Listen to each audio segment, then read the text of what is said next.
Hey guys, and welcome back to another video. Today I'm filming part 2 of the best waterfalls in Victoria. I posted part 1 recently and you guys seem to love that video where it was my top 6 waterfalls in Victoria.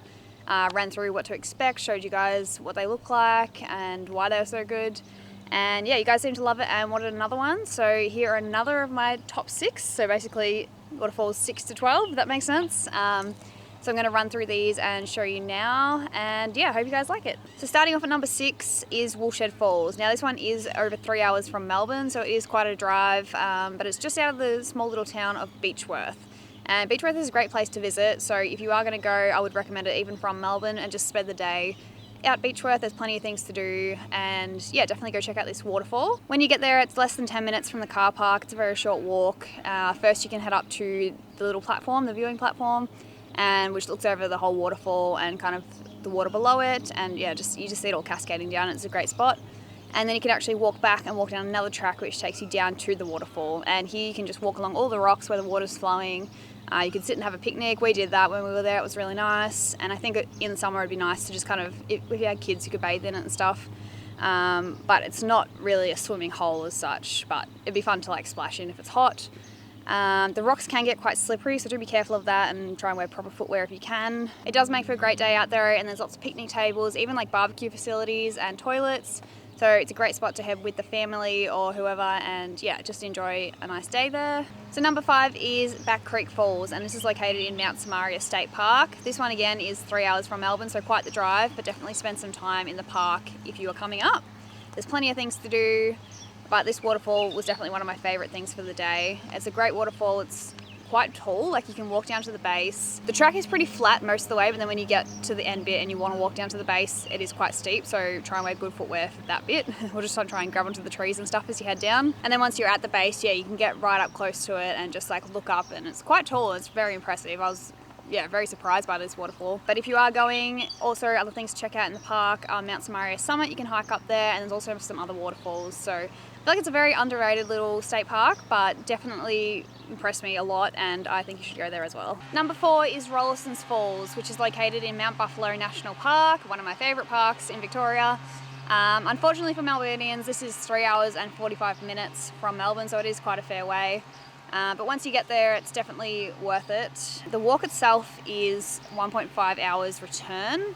It's 4 kilometres, so it is quite a walk, but 100% worth it, and especially in summer, it's a great spot to visit. At the end of the walk, you come to an intersection where you can go to the upper and the lower sections of the waterfall. The upper is basically a good lookout, and you can see down to like the rock pool below and like basically the water falling off the top of the waterfall, which is great. But definitely the lower is probably the better spot. You get the view of the water actually falling down, and you can actually swim there. It's little rock pools, and yeah, it'd be a great place in summer. I think it'd be quite busy though, so definitely prepare for that or try and avoid peak times. But it'd be great to take the family, take food and all that sort of stuff, have a little picnic lunch there, and yeah, splash around in the water. Alright, so number 3 is Fainter Falls, and this one is actually even further from Melbourne, so sorry, this one's good for regional Victorians. It's actually 4.5 hours from Melbourne, but if you're going to go, I would say definitely make a weekend of it. Head up to Mount Beauty, Falls Creek. There's so many beautiful places in the area, so I would definitely recommend spending some time up there. So the walk to the waterfall is only 700 metres. It's quite flat most of the way, like a little bit of an incline, but it is very gradual, so you'll all be fine doing it.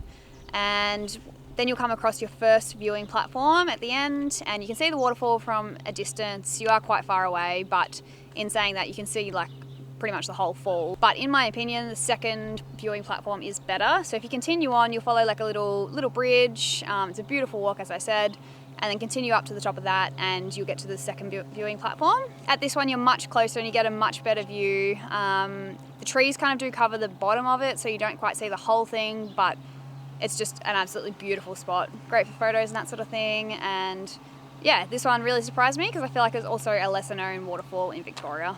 So number 2 is Erskine Falls on the Great Ocean Road. Now this one is just out of Lorne. It's just over 2 hours from Melbourne, so a fair bit closer.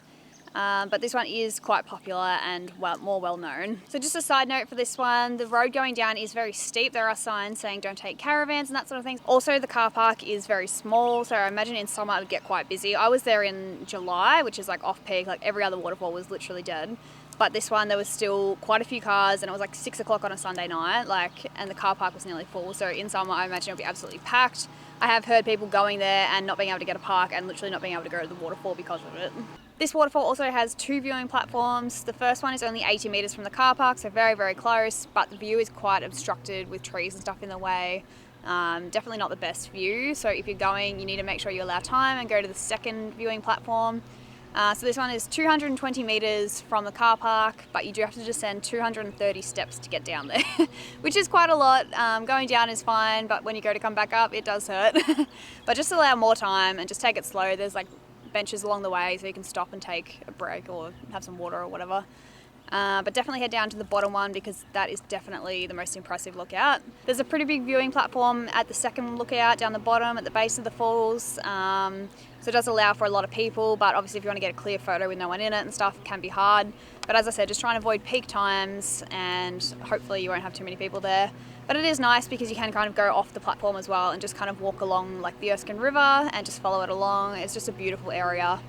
And yeah, the waterfall is very impressive itself. It's quite tall, like a lot of water flowing over. But as with all of them, try and go in winter if you want the most water to be flowing. All right, so number 1 is Sheerk Falls. And this one is also on the Great Ocean Road, just over 2 hours from Melbourne. The closest town would be Lorne again, so it's quite close to Erskine Falls if you want to do both in the same day. This one is only a 700-metre walk each way, so like 15 minutes each way, which is pretty short. The walk's beautiful. You even see like kind of look over the Great Ocean Road for a little bit. You might see some wildlife, some kangaroos. If you watch my Great Ocean Road vlogs, you'll know that I got scared by one here. It was quite funny, but anyway. The walk is beautiful, and once you get there, it's definitely worth it. As you walk up to the waterfall, you're just in this canopy of trees and you just walk through, and then there's this boardwalk that starts to form and leads out to these beautiful platforms.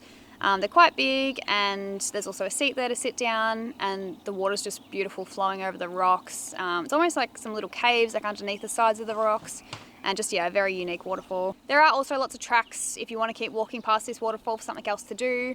If you do follow one of them up further, you do get a little glimpse from up higher of Sheerk Falls, kind of looking down, but definitely from the base is the best viewing point if you're going. I don't know, it just blew me away. Like, I think especially because I was the only one there. As I said, I was in July, so off-peak, but just had the whole place to myself, and it was just absolutely stunning. There was so much water flowing over, and just absolutely love this one. And I think also because it's a lot less popular than, say, Erskine Falls, to me it was more impressive anyway, even though it was just kind of a smaller waterfall. But anyway, each to their own. I absolutely love this one, so I would highly recommend checking it out. So that's it for this video. They are my second lot of top 6 waterfalls in Victoria. So all up, I've listed my top 12.